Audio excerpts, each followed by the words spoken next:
Much of Utah remains in the high fire danger category as we're faced with drying fuels. News specialist Mike Anderson talked with a forestry company about ways to protect our homes and resources that communities can use to get help.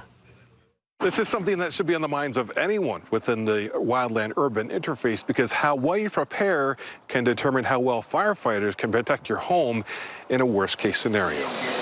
When you choose to live in a place like this, there are risks you have to manage. Yeah, particularly when it's been so dry.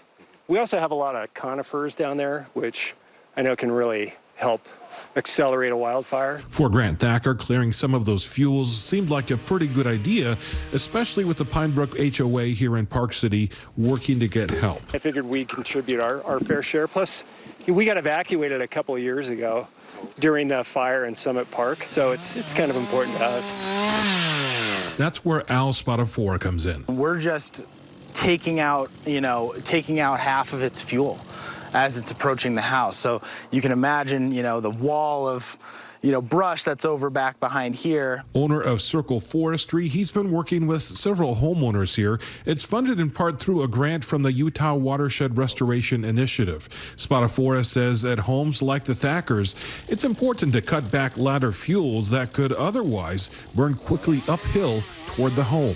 Really lowers the intensity of the fire behavior as it's approaching the house and gives firefighters a chance to be here to defend it. Time that can be the difference between saving and losing a home. You don't want to have any trees within 5 feet of your structure, and then from 5 to 30 feet, you want to have, just a managed amount of trees. Defensible space doesn't mean giving up the natural feel and surroundings. As he says, they're leaving more space for healthy, larger trees to thrive. You don't want to have a wall of fuel. And there's what's called the ignition zone. That's typically about a 100-foot radius around your home where it can be started by radiant heat from burning trees. But that area can be larger if you've got more slope outside your home. Mike Anderson, KSL 5 News.